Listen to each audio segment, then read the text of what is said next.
Olá pessoal, eu sou o professor Max e esta é uma aula de matemática para o sétimo ano. Ângulos opostos pelo vértice. Vamos aqui construir duas retas. Então, esta aqui e esta outra. Pronto, duas retas e vou colocar um vértice, ou seja, um ponto entre os dois. Estas duas retas definem quatro ângulos. Este aqui e este.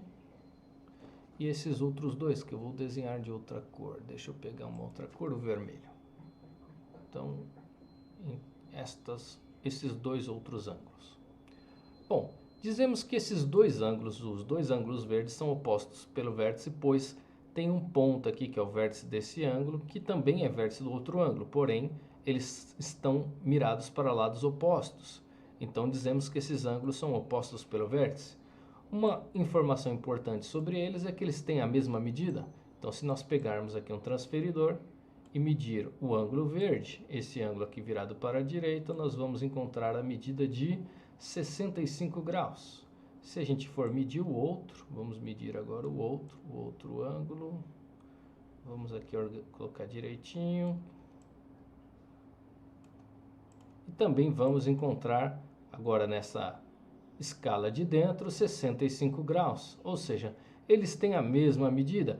A mesma coisa acontece com esse ângulo vermelho, pois ele é esse aqui é oposto a esse. Então, se medirmos esse, vamos lá medir esse, também encontraremos a medida do outro. Então, este aqui, por exemplo, tem uma medida de aproximadamente 115 graus. 115 graus. Se nós formos ver o outro, também 115 graus. Então, ângulos opostos pelo vértice têm a mesma medida. Vamos a um exercício sobre isso. No exemplo 1, temos que determinar o valor de cada um desses três ângulos. Sabemos apenas esse, que é o 155 graus. Porém, o 155 graus está oposto ao ângulo x pelo vértice. Então, esses ângulos têm a mesma medida. Então, sabemos o valor de x. O x mede 155 graus, pois está oposto ao vértice ao ângulo de 155 graus.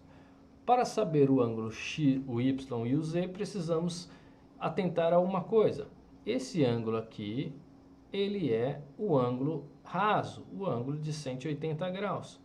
Como nesse primeiro pedaço já temos 155, precisamos saber o quanto falta para 180. Então, vamos fazer 180 menos 155.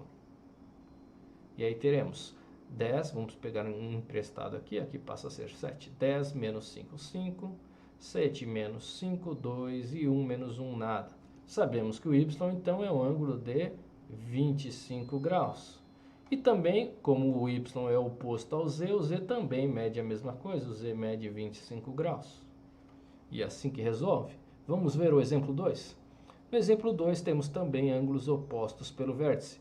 O x é oposto ao ângulo de 115, então eu já sei o valor de x. O x é 115 graus. Pois ele é oposto ao ângulo de 115 graus. O y tem o valor igual ao do z. Precisamos encontrar, então, apenas um deles. Para encontrar, vamos pensar o seguinte. Este ângulo aqui, que eu estou contornando, é um ângulo de 180 graus. Mas já temos 115 desse lado. Então, precisamos calcular o quanto falta para 180. Então, vamos lá. 180 menos 115. Subtraindo, aqui vai ficar 7 e aqui vai ficar 10. 10 menos 5 fica 5. 7 menos 1 fica 6. 1 menos 1 fica 0. Ou seja, o ângulo y é o ângulo de 65 graus. E o ângulo z, por ser oposto ao ângulo y, tem a mesma medida, mede 65 graus. E esta foi nossa aula de ângulos opostos pelo vértice. Até mais!